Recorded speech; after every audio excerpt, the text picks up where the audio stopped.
get up and dash 100 meters and I would eat up the competition. It's just non-existent. I kick my feet up. Thought I was passing till I got blasted. Welcome to 3 Count Commentaries. Today we're going to be talking about AEW Dynamite from February the 2nd, 2022. A very low energy show, especially on the main event, which was a long awaited match that I had a lot of problems with because the match was so very long. AEW doesn't realize I'm here for a good time, never for a long time. Alright? So let's talk about this show because I want to talk about something that I think is very good. So, as we know, Brian Kendrick was pulled from the show due to anti-Semitic and other types of Looney Bin Jim comments that he made. We'll be talking about that in a different video. He was replaced with Wheeler Yuta, and Wheeler Yuta got way too much offense. For some reason, Danhausen is still hanging out with the best friends. They're just adding all the freaks and weirdos to one stable, which I guess is good. It's efficient use of freaks and weirdos.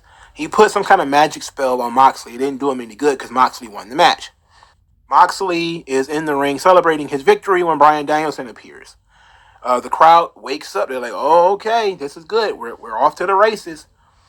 Danielson asked the crowd if they wanted to see Moxley and Danielson fight. Of course they do. They chant, yes, yes, yes. Danielson says, I wanted to see us fight too. Because I watched you from afar. And I wanted to test myself against you. I wanted to see what you had. But then what you had over here in AEW. I saw you. I was watching. You're the best AEW World Champion. And if you had a little bit of support, you'd still be AEW World Champion. And then he says, that's when I realized we shouldn't be fighting against each other. We should be fighting together. Then he says that there is under no circumstance should an anxious millennial cowboy, a man in a dinosaur mask, vloggers be AEW champions. We could run this place together. He talked about, look at all the young guys we could mentor, like Wheeler Yuta and Lee Moriarty or Daniel Garcia. We could mold and train the future. And the crowd is really into it. He's like, they don't like me, but they like what I'm talking about. He says you have to think about it. Think about what kind of legacy you want to leave behind. And he leaves Moxley with that. And I was like, this was good. It was good earlier when he says that he had been watching Moxley and Moxley came back different. And that he wanted to test himself against Moxley, but now he thinks that they'd be better off together. I'm like, oh, this is good. This is a devil's deal. This is good. And then it gets really good because when he talked about training the future, this is what Moxley was talking about. Remember, Moxley came into AEW by saying that he wanted to rebuild pro wrestling from the ground up if he had to. I would seed the business, myself if I had to. If there was no AEW, I would have just seeded the business for myself. Remember when he went to New Japan and he picked up Shooter Umino and he just walked around with him. He did a similar thing with Brian Pillman Jr. Moxley is always considering the future. Now, all of these guys that Danielson mentioned are basically technical wrestling guys like himself. He didn't mention anybody who would be a worthwhile John Moxley student. But I love that idea. Now, the likelihood of Moxley trusting Danielson and those two becoming partners is very slim. But I like this. I like this plan. I like that Danielson is he's tying both of his storylines together. He still doesn't like that Hangman Page represents AEW. He doesn't like that. He doesn't like that Luchasaurus represents AEW. Bryan Danielson is us at that point. Us over here on this channel, we don't like motherfuckers in dinosaur masks. He looks like a goof. Bill DeMott was right about him, by the way. I'm going to say that every time I talk about Luchasaurus from now on. Bill DeMott was right. Moving on. I like this. Now, we left in the air what Moxley's going to think. Moxley, of course, being the guy who really, really, really wanted to change the future to help the business. So now Danielson's giving him the opportunity to work with me. We can do that. Now, what I'm guessing is going to happen is Moxley's going to be, I don't need you to do this. I can do it myself. Yada, yada, yada. Then they're going to fight each other. But I like this. I thought this was very good. This was exciting shit. This was different. This was A-level material. I told them to put it on the A show, and they did it. Thumbs up, Tony Khan. Just too bad about the whole Wheeler Yuta thing. We didn't need that long match with John Moxley giving him a back massage and shit. We didn't need that. We got a vignette for Punk and MJF, which is probably, I think, one of the few times that AEW actually did any type of build-up for a main event before it actually occurred. Under normal circumstances, I would actually talk about CM Punk and MJF right here, because as soon as I come across it, I'll talk about it. Matter of fact, let's not break up the routine. Let's talk about it. MJF versus CM Punk. This match was probably, how long was this match? 45 minutes? This match started at 9:15, ended at 10 o'clock. This match was entirely too long. And the crowd was burnt for most of it. I'm talking low energy. Crowd was low energy, burnt as fuck for most of this match. AEW will learn. They must be punished for having matches that are this fucking long. They must be punished they must be actively hunted down and beaten with sticks and bats for having matches that are this fucking long. There's no need for this. You could have told the exact same story in 20 minutes. Now, I will give AEW some credit, because I thought this match would end in a time limit draw. Because my dumb ass thought that the time limit was 20 minutes or something like that. I was like, isn't, AEW 20-minute time limits or something like that? And I remember, them saying most matches have a 20-minute time limit. So I figured this match is going to have a 20-minute time limit. And it was going to do some after-match chicanery. But no, this match was 45 minutes. 45 of them things. Look, this could have been Nikita Lyons versus Tony Storm. And I'm not watching it for 45 minutes. You can cover them in gravy. I don't want to watch it for 45 minutes. Fuck you. I got other things to do, man. All right? So, CM Punk, I knew they were going long when the match started slow. CM Punk was doing very basic stuff like body slams and arm drags and playing into the crowd. He even did the old Eddie Guerrero laying on the turnbuckle thing, the Shawn Michaels thing, but Eddie kind of made it a little bit more famous. They did the big false finish in the middle of the match. MJF chokes out Punk with a piece of tape. And the referee drops the arm, the third drop. Punk is out. Now this is a good 15 to 20 minutes into the match right here. Punk is choked out. MJF is announced as the winner by Bryce Remsburg. While he's celebrating, MJF drops the tape or the scarf or whatever it was he was choking CM Punk with. The referee finds it, and instead of disqualifying MJF because he had a illegal weapon, and the referee clearly believes, even though the referee didn't see him choking CM Punk with this weapon, he believes that this is what occurred. He instead restarted the match.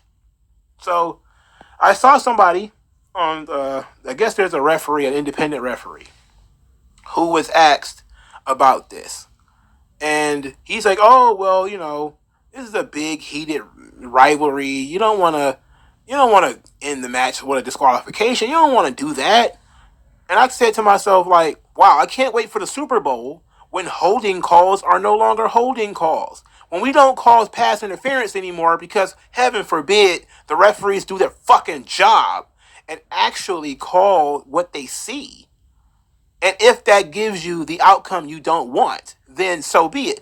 Wrestling is booked. You don't book the referee to see the damn weapon if you don't want the referee to see the weapon. You make the referee look stupid by having, oh, I see this weapon. I know you used it. I believe you used it, but I'm just going to let the match continue anyway. What's the point of even having the fucking ref at that point? So then, of course, CM Punk, who was just unconscious literally 10 seconds ago, is up and it's a house of fire right now. He's fired up. He's beating the hell out of MJF. He does a tope suicida through the ropes, and now the match starts all over again. Because now Punk is, working the leg. He's selling the leg. Kudos to Punk for selling the arm and the leg for the entire match. This led to some good drama in certain spots like the Pepsi plunge. When he did the Pepsi plunge from the top rope, because he had hurt his knee on the plancha, he really couldn't get in and pin MJF from the Pepsi plunge. MJF was able to roll outside of the ring. Good stuff. I like that. But we had already been here. We had been in this boy for a long time by this point. This match was long. The Pepsi plunge got a good pop. This is the first time in like 15 years he's actually used it. So it was nice to cut some more of this stuff. They went all into the crowd, and it was a bunch of other shit happening. No countouts, by the way. Speaking of no countouts, Wardlow comes out 40 minutes into this match. Wardlow comes out. He wasn't out there the whole time. He walks up to CM Punk as MJF is laying down outside the ring. He's pretty much unconscious. That old MJF. Punk and Wardlow have a 5 to 6 second stare down, which, of course, Remsburg should have counted them out because they were both outside of the ring. But we don't want to do that. Wardlow walks away while, Punk is staring at him. Unbeknownst to Punk, Wardlow slid the Dynamite Diamond Ring down to MJF while he was laying down on the mat. MJF hits CM Punk with the Dynamite Diamond Ring and wins the match for the second time. He beat CM Punk twice in this town. CM Punk loses in his hometown to MJF. Great heat for MJF. The match, however, was flat as hell. And to me, the match was too damn long. All right? Even if I liked it, it was too damn long. There was stuff in it to like. The psychology of the match was pretty good. Both of these guys are pretty good when it comes to psychology. That was all fine. But they stretched this goddamn thing to the point where it just had no flavor. The people were chanting deep dish pizza at one point. That's how long this match was. The people got bored and started chanting about food. We're hungry. Deep dish pizza, please. Extra sauce, extra cheese, if you please. Please, man. Look, you cannot buy into all of that stuff. You have to make matches shorter. More, AEW is really good with high energy matches. This one, for some reason, the energy was completely off. It was dead almost from the jump. Maybe it was because the building wasn't full, but I know they got I think WrestleTix said they sold about 75% of the building.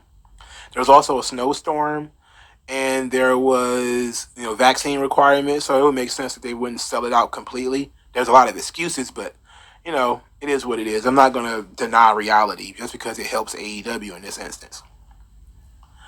But it was still enough people for that building to be rocking, and it should have been. Especially for this match, which they had been building up for over 3 months. This match just felt flat. And it was too damn long. And I think just about everybody who is in any way honest would have to admit that this match was too fucking long. And they need to stop trying to do the epic match and just do really, really good match. Right? Stop trying to make the matches epic, 5 stars across the board. That's not relevant. It's not. Just make the match good. You can make the match good in 20 minutes. I'm not saying give them 5. I'm saying give them a good 20. And I think it probably would have been better storytelling if the match ended in a time limit draw. Now they've given CM Punk's first pin away, and they've given it to MJF. Not a bad deal if you're trying to help MJF. But again, unless MJF is about to become the world champion, why is he the guy who beats CM Punk? Now, they love MJF, and I'm not saying that they shouldn't, but you gotta be a little bit more judicious. MJF is getting a lot of stuff. He's getting a lot of these firsts and a lot of these big bills, and he's the guy who beats Jericho, and now he's the guy who's beating CM Punk.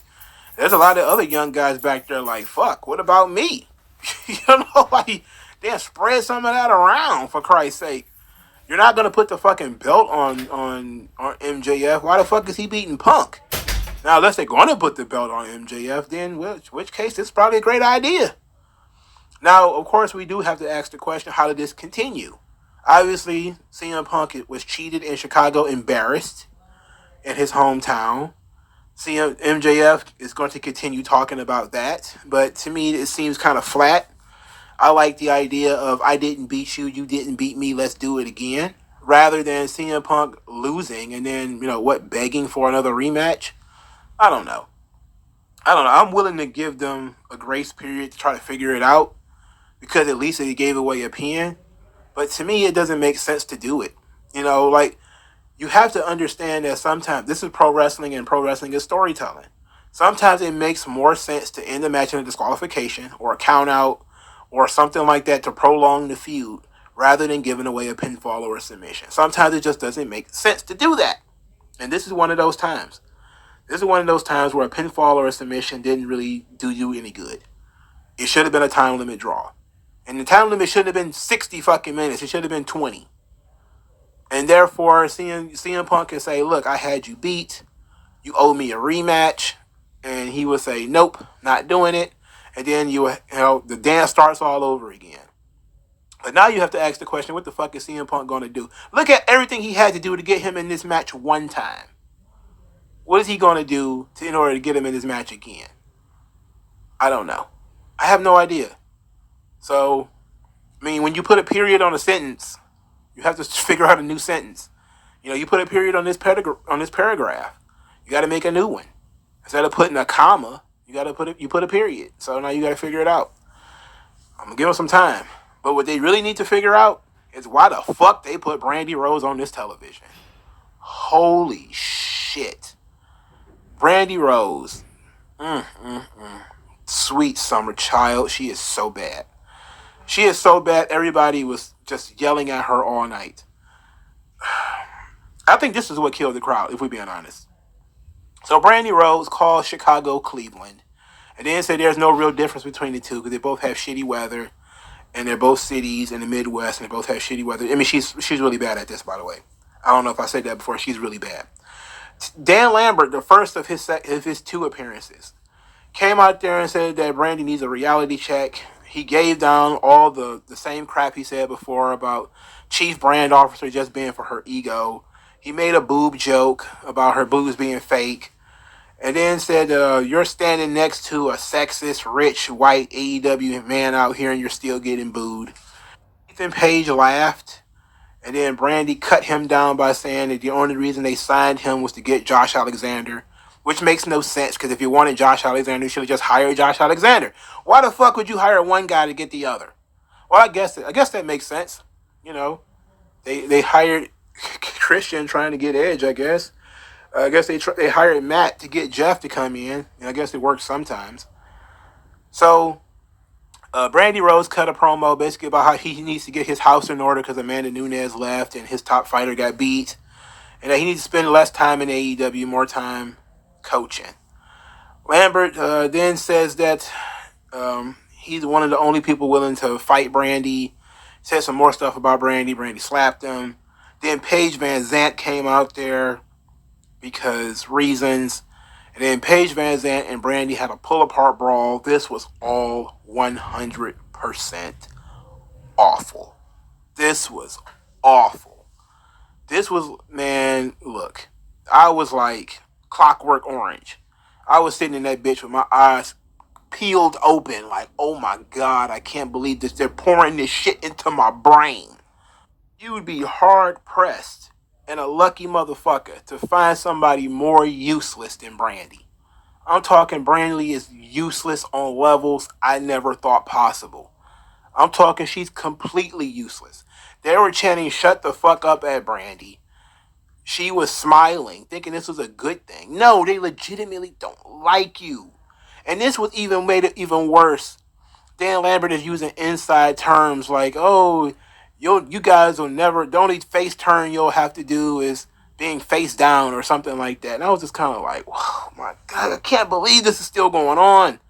This is horrific. This is horrific. This is like watching a pig get butchered. Like, Sure, we know how sausage and pork chops and stuff like that is made, but I don't want to watch it. All right, I don't want to watch this. I don't want to see this. This blood and guts all over the place. And it's my blood and guts. That's the worst thing about it. Because I'm tearing myself apart to survive this shit. I need to drink Pepsi in order to survive. I don't want to drink Pepsi. I don't want to drink cola at all. I don't want to drink pop, period. It's bad for you. But I need the caffeine to stay woke for this horse shit. And then you give me a fucking 45-minute main event. Alright, I'm about to turn into Wendy chewing this bitch. I'm about to just start putting my pajamas on at 8 o'clock. Like normal, like not normal people. Like my grandma or some shit. Moving on. Andrade, look at me. Look at me. I'm Andrade El Idolo. He's hanging out with Matt Hardy, who was disappointed in Private Party. It says that they have to make it up for him, and Isaiah Cassidy has to win the TNT title, which, of course, spoiler alert, he didn't. Which, of course, not a spoiler, because I'm recording this without knowing the spoilers, but I know he didn't. Andrade doesn't want mistakes from Private Party. Matt Hardy then turned it on and said, hey, where's Darby? And Andrade was like, maybe he wanted more money. Maybe more money? More cheese? How about that? More cheese? A little bit more cheese? We want to talk to his dad? Talk to his dad about it? Talk to his boss? Boss Sting? Talk to his boss Sting about that? I was just kind of like, man, all of this stuff going on around here, like his office is a staircase. That's how stupid all of this is. For the record. His office, Matt Hardy, been in the business since 1995. His office is a staircase.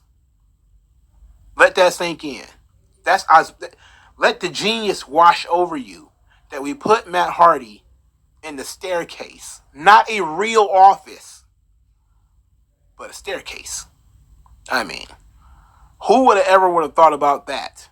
It's cutting edge. We're going to handle our business on the second landing of the fucking staircase. Always. Always.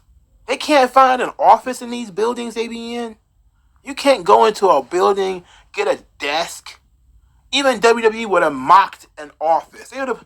Remember the APA had a door with no walls? AEW couldn't even do that. You can't even have a door with no walls. You can't have a walls with no door or something to make these people look like they're doing something in terms of business. They all look like jagaloons standing on this goddamn staircase. Please get Andrade off this staircase, please. I don't give a fuck about Matt Hardy and Private Party. They can stand in the staircase all they want. Please get Andrade off that staircase, please. Pretty please. Can we move him the fuck off this staircase, please? The House of Black defeated the Death Triangle as Malachi Black spit into Penta's face and they hit their finish. I like this match. Not against it. I know that their names are like Kings of the Black Throne. I just started calling them House of Black because Kings of the Black Throne sounds very pretentious. Pac can see again. He's not blind anymore. All right. Thanks for that. We already knew that. Now, are they going to do that? Penta is blind now too? Because he was wearing a mask.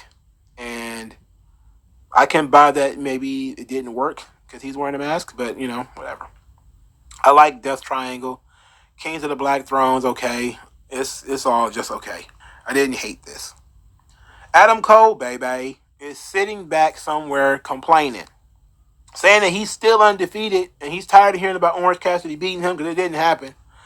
Saying that he doesn't get any respect and that now, after he beats up on Evil Uno, for Christ's fucking sake, we're now going to see a new side of Adam Cole and he's going to show us what he really wants, which is going to be, no doubt, a match with Hangman Page for the AEW World title.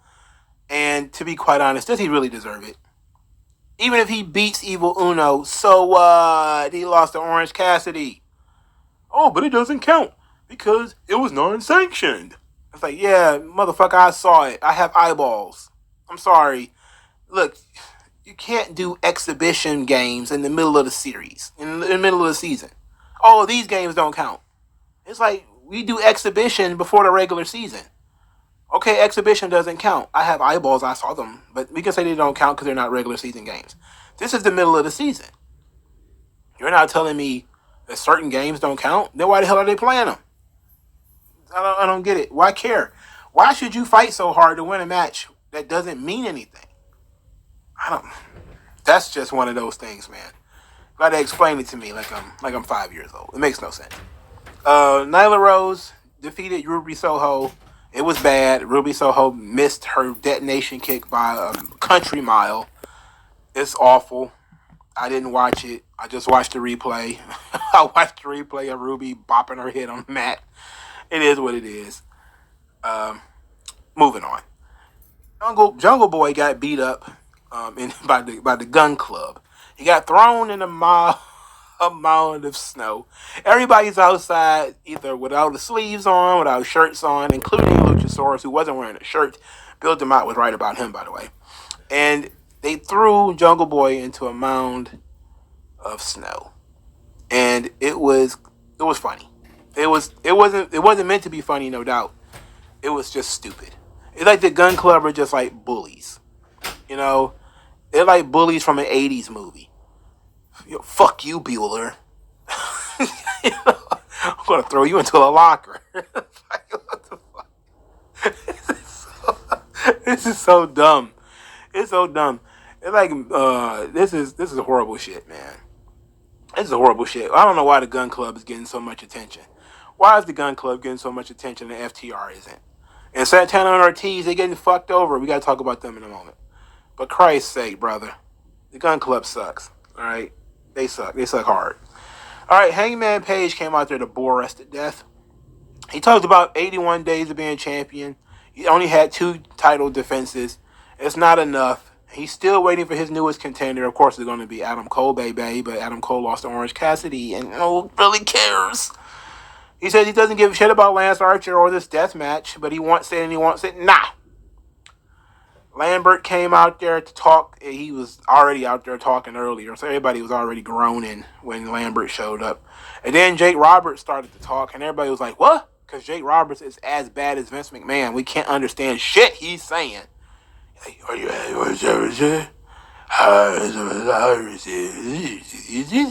everybody's like, what? And he's like, how about nightmares? You have nightmares.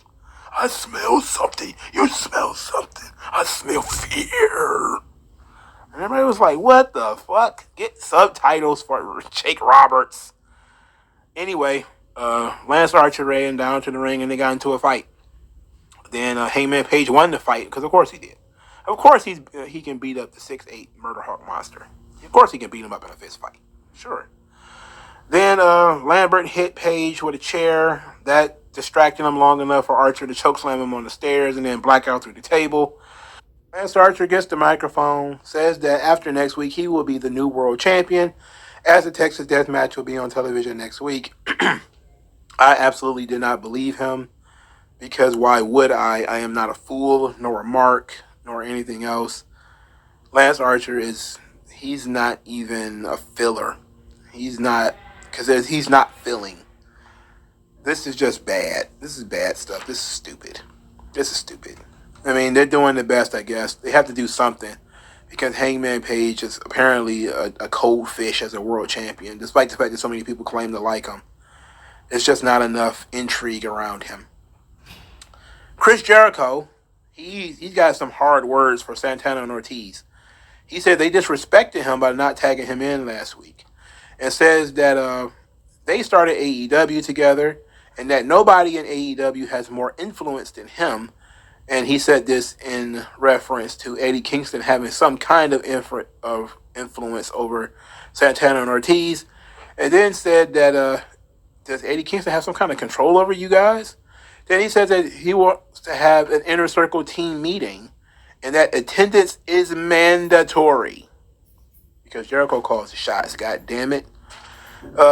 This seems like it's going to be the end of the inner circle, because Jake Hager hasn't been around forever.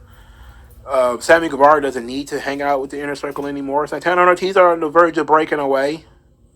So let's just let them go. Let's just let everybody go. Everybody can go their own way. How about that? Probably not, though.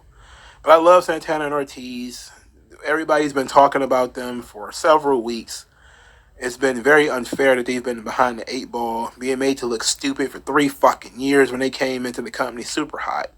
It's unfair that Sammy Guevara is getting pushed and they aren't, when they're better than he is.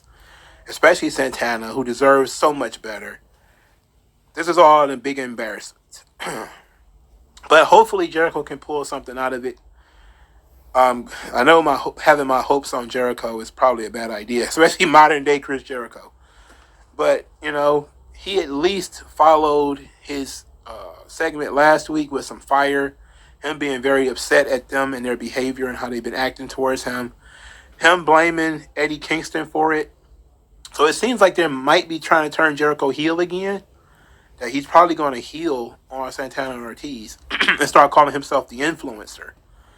And I don't know about that because there's already wrestlers calling themselves the influence. They're in Impact. I don't know that AEW doesn't care about that, but it seems like Jericho might have stumbled upon his newest nickname after the Demo God. He's going to start calling himself the influencer, and it's probably not a good idea. Now, if it's just going to be Jericho versus Eddie Kingston, that's cool. If it's going to be any type of 6-man tag, or maybe Eddie Kingston and Santana and Ortiz versus Jake Hager, Sammy Guevara, and Chris Jericho, I'm not a fan of that. Do that on TV, I guess. Not on pay-per-view. But Santana and Ortiz need to be in the tag team division, winning titles and winning matches. Not, being featured less than the fucking Gun Club. Here's to hoping things get better. So, AEW Dynamite show was kind of boring. Nothing special happened.